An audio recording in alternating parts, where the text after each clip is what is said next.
Herbert Lieber, born in Vienna, April 1953. Are there any stories about your previous ancestors that have been passed down at all? Well, I had a great-grandfather that was working for the Kaiser's Railroad. He turned all the way to 101. Even the Austrian president visited him just when he turned 100. Hugo Neumann was his name. And he actually was born right when Napoleon was still around. On my father's side, the whole family was Jewish, so there was they had to do some serious hiding, and partially the family had to flee the country and ended up in, first China, then Brazil.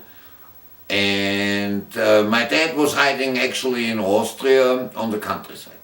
My grandmother had 3 sisters and 1 brother. Out of the sisters, 1 got snatched by the Nazis and killed, and the other 2 sisters lived ever happily after in Brazil and never came home. Where did you live in Vienna when you were growing up?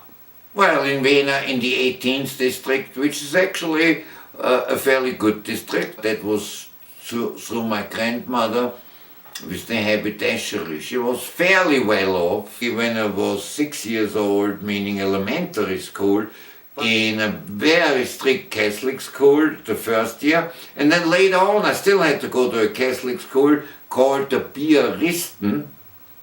I went there until I was 10. And then finally I qualified for gymnasium when I was 10, and yeah, that's...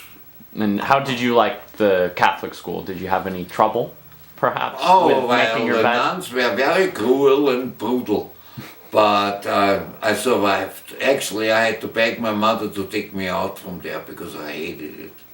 What special foods did you most enjoy?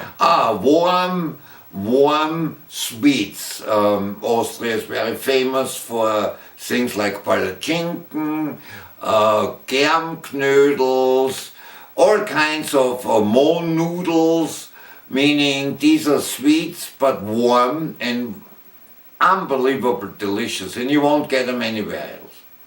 Did you have any family traditions, or even celebrate specific holidays? Yeah, we always celebrated Christmas on the 22nd because my dad was a taxi driver and the biggest business was around Christmas, so we celebrated always on the days before. You came to the United States for the first time. What was the reason why you came? I came on vacations. I wanted to buy a car in New York City, drive across the country to Los Angeles, drive back to New York and go back to Austria. And did you ever go on that trip? I never did. I got stuck in New York. What was the first thing you did when you actually kind of came into the city? I stayed in New York for a few months until I ran out of money, and I started this little jewelry business. What did you find most different? When you come from Europe and you come to New York the first time, you always hear about Broadway and this and that.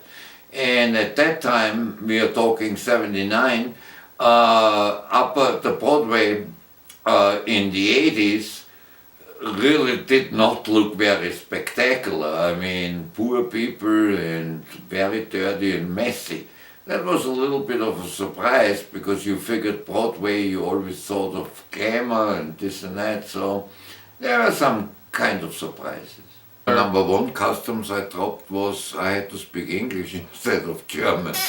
And why did you end up staying in the very... Well, I met a lady and I got stuck with her, kind of, and I married her, and I'm still here. It's a long vacation.